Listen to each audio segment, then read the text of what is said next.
Alors, shalom, shalom aux téléspectateurs de Shalom TV. Nous vous saluons dans le beau précieux nom de Jésus-Christ. Vous avez devant vous le pasteur Mathias Begou. Nous sommes là à l'émission Enseigne-moi la parole. Et la dernière fois, nous avions commencé cette émission par une série très importante intitulée Les trois piliers de résistance du chrétien. Les trois piliers de résistance du chrétien. Et ce thème, nous l'avons extrait d'un passage biblique, 1 Corinthiens chapitre 13, le verset 13. 1 Corinthiens le chapitre 13, le verset 13 qui nous dit, en substance, maintenant donc ces trois choses demeurent. La foi, l'espérance, l'amour. Mais la plus grande des trois, c'est l'amour. Maintenant donc ces trois choses demeurent, la foi, l'espérance et l'amour. Mais la plus grande des trois, c'est l'amour. Donc, les trois piliers de résistance sont les trois pieds sur lesquels chaque chrétien peut marcher pour résister, n'est-ce pas, contre vents et marées. La dernière fois, nous avons eu à expliquer le thème. Nous avons expliqué certains mots dans le thème, notamment le mot demeurer, qui signifie continuer d'être dans un état déterminé, s'attarder, rester, persister, subsister. Le mot pilier aussi a été expliqué, c'est un support, un soutien, un défenseur.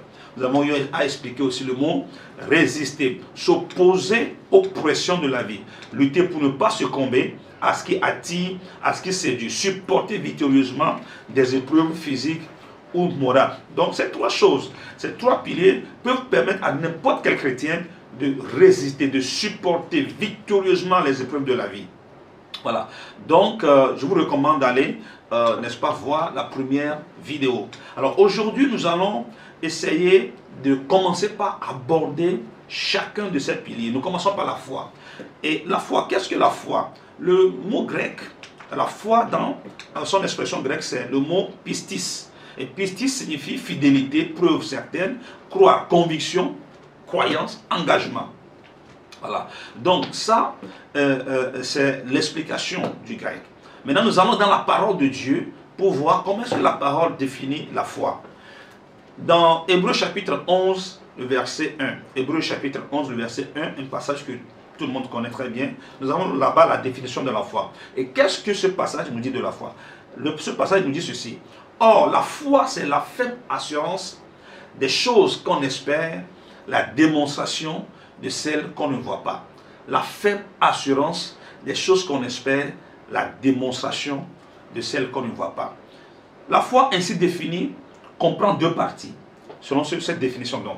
La première partie, c'est la ferme assurance des choses qu'on espère. D'abord, cette ferme assurance des choses qu'on espère, c'est ce qu'on appelle souvent la foi intellectuelle. Il s'agit d'une croyance en pensée.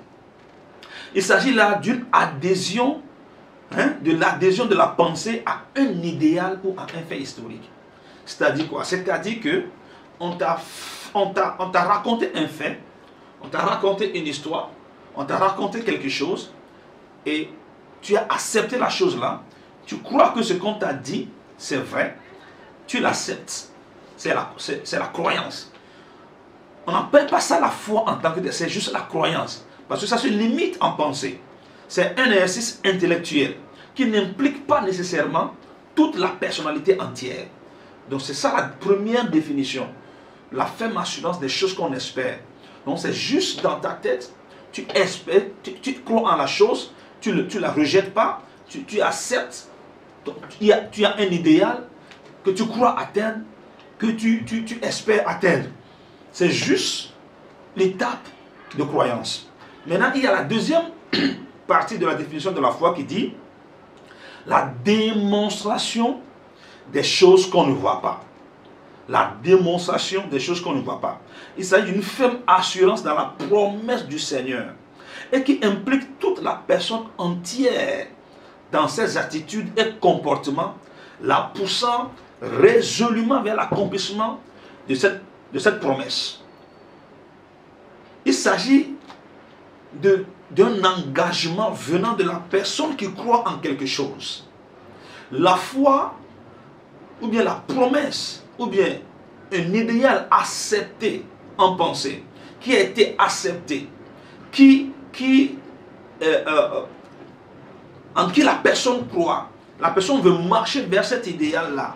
Mais ça ne se limite pas juste à la croyance. La personne fait quelque chose pour compléter cette croyance intellectuelle-là. La personne s'engage vers la chose, mais vers la promesse qui lui a été faite. Donc la foi engage un mouvement, une action de la part de la personne qui croit. Donc pour y arriver, il faut véritablement accepter la promesse telle que la parole de Dieu nous l'a dite. Il ne suffit pas seulement d'écouter les messages, d'écouter la parole de Dieu, d'écouter les faits bibliques et de dire oui c'est vrai, c'est la vérité. Non. Il faut aller loin, au-delà de cela, pour dire si tel est le cas dans la parole de Dieu, si je suis enfant de Dieu, c'est que je peux expérimenter moi aussi la même chose. Donc il s'agit là d'une appropriation de la vie de Christ. Tu dois t'approprier Christ, sa vie, tu dois t'approprier la promesse, bien les promesses de Dieu contenues dans la Bible. Comme un serviteur de Dieu pouvait le dire, la Bible c'est comme notre album. Quand nous lisons la parole de Dieu, c'est comme c'est notre image que nous voyons dans les expressions bibliques. C'est notre vie, c'est notre photo que nous voyons. Nous devons croire, accepter que ce que la parole déclare n'est pas limité dans l'histoire, mais cette déclaration, cette promesse peut aussi s'accomplir dans ma vie aujourd'hui. Alors, qu'est-ce que je veux dire par là? Je veux dire par là que chaque enfant de Dieu qui veut manifester la foi doit s'identifier à Christ. C'est ce que j'appelle l'identification du chrétien. Chaque chrétien doit s'identifier d'abord par rapport à Dieu et par rapport à Christ. La parole de Dieu nous dit dans Romains chapitre 8, versets 16 à 17. Romains chapitre 8, versets 16 à 17. L'Esprit lui-même rend témoignage à notre esprit que nous sommes enfants de Dieu. Or, si nous sommes enfants, nous sommes aussi héritiers. Héritiers de Dieu et co-héritiers de Christ. Si toutefois nous souffrons avec lui, afin de prendre aussi part à sa gloire. Vous voyez, il y a deux déclarations ici très importantes. La Bible dit, nous sommes héritiers de Dieu. Ensuite, elle dit, nous sommes co-héritiers avec Christ. D'abord, celui qui se donne à l'exercice de la foi doit reconnaître qu'il est fils de Dieu, qu'il est fille de Dieu. Alors, en tant que tel, tu es héritier de Dieu. Ça veut dire que tout ce que la parole de Dieu déclare, tu peux hériter toutes ces choses-là, toutes ces promesses, toutes les promesses contenues dans la Bible, tu peux les hériter. Donc, tout ce que Dieu a en tant que Père, toi en tant que Fils, tu peux les expérimenter, tu peux les avoir, tu peux les hériter. Tous les biens que Dieu possède, tu es en droit de les hériter. Deuxième chose, tu es co-héritier avec Christ. Co signifie d'égal à égal, même diapason, sur un pied d'égalité ou sur un même pied. Ça veut dire quoi? Ça veut dire que nous sommes héritiers sur un même pied avec Christ. Nous sommes héritiers sur un pied d'égalité avec Christ. Nous sommes héritiers d'égal à égal avec Christ. Cela sous-entend que si Christ est le Fils de Dieu et héritier de Dieu, eh bien nous aussi nous sommes fils et filles de Dieu et héritiers au même titre que Christ.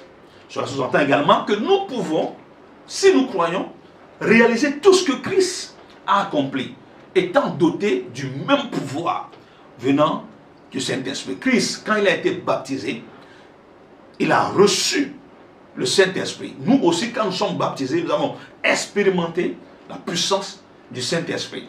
Donc nous avons le même pouvoir par lequel Christ a opéré, qui opère en nous.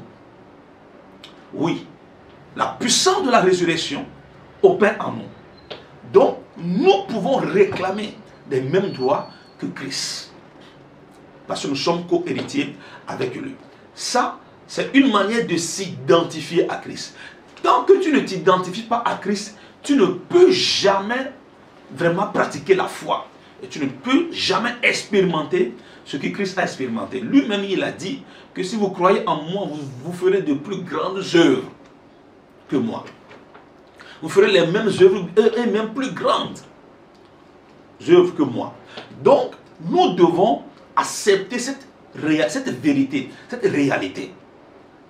Nous sommes en train de définir ce que c'est que la foi.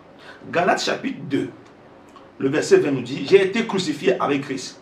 Et si je vis, ce n'est plus moi qui vis, c'est Christ qui vit en moi. Si je vis maintenant dans la chair, je vis dans la foi au Fils de Dieu qui m'a aimé et qui s'est livré lui-même pour moi. » Il y a une puissante identification de Paul à Christ en celui. Il dit, quand Christ se faisait crucifier, c'est moi qui me faisais crucifier. Il s'identifiait à Christ dans sa mort. Il s'identifiait à Christ dans sa résurrection. L'identification d'un enfant de Dieu à Christ est très importante. Aussi longtemps que tu ne vas pas t'identifier à Christ, tu ne peux jamais expérimenter véritablement les promesses de Dieu. Paul et Pierre pouvaient dire à Christ, si c'est toi, alors permets-moi de venir. Il s'est identifié à lui. Si c'est toi qui as pu faire ça, moi croyant en toi, je crois que moi aussi je peux le faire. C'est ça la foi. C'est ça, la foi se démontre. La foi provoque un mouvement. La foi provoque un agissement. La foi ne se limite pas en une acceptation intellectuelle d'une vérité. Ça dépasse l'acceptation intellectuelle de la vérité et cela commence par affecter l'être dans son ensemble. C'est-à-dire, ça affecte l'esprit, ça affecte l'âme, ça affecte le corps. Quand tu crois en une vérité, la démonstration, si tu veux démontrer ce que tu ne vois pas, mais tu crois en cela, et cette démonstration doit mettre en mouvement ton esprit, doit mettre en mouvement ton âme, doit mettre en mouvement ton corps. C'est ça la démonstration des choses qu'on ne voit pas. Lorsque cette femme-là qui est atteinte d'une maladie de perte de sang durant 12 ans, la Bible dit qu'elle a entendu parler de Jésus-Christ, que Jésus-Christ peut la guérir. Elle a cru en cela. Mais ça ne se limitait pas dans cette croyance intellectuelle. Elle a cherché à aller au-delà de cela. Alors, qu'est-ce qu'il a fait? Elle a dit, ah, il faut que je me lève, il faut que je m'avance, que j'aille vers la personne qui peut me guérir. Elle pouvait croire que oui, Christ guérit, oui, mais je ne crois pas que cette guérison peut s'opérer dans ma vie aussi. Vous voyez, beaucoup de chrétiens écoutent la parole de Dieu, ils ne la rejettent pas. Beaucoup de chrétiens entendent parler des miracles de Christ, ils ne la rejettent pas, ils l'acceptent. Ils croient que c'est la vérité. Christ a vécu, il a fait tel, il a fait ceci, il a fait cela. Mais dépasser cette étape-là pour croire que, étant enfant de Dieu, la même chose que Christ a expérimenté, je peux l'expérimenter. C'est là où beaucoup d'enfants de Dieu se bloquent. Donc cette femme-là s'est levée. Donc il a mis en mouvement son esprit, son âme, son corps. La foi doit affecter l'esprit, la foi doit affecter l'âme, la foi doit affecter le corps. La foi doit mettre en branle toutes ces trois entités qui nous composent. C'est ça qui nous pousse résolument vers l'accomplissement, bien la réalisation de ce que nous demandons. C'est ça la démonstration des choses qu'on ne voit pas. Et nous allons continuer après pour donner encore beaucoup plus de détails par rapport à ce que c'est que la foi. Donc aujourd'hui, nous sommes employés, n'est-ce pas, à définir seulement ce que c'est que la foi, mais nous allons parler dans une prochaine vidéo de l'origine de la foi. Et je te prie d'être toujours avec nous parce que ce sera un voyage très passionnant. Que le Seigneur te bénisse et je prie que la foi soit relâchée en toi par la puissance du Saint-Esprit et que dès maintenant tu commences par l'expérimenter au nom tout puissant de Jésus. Shalom.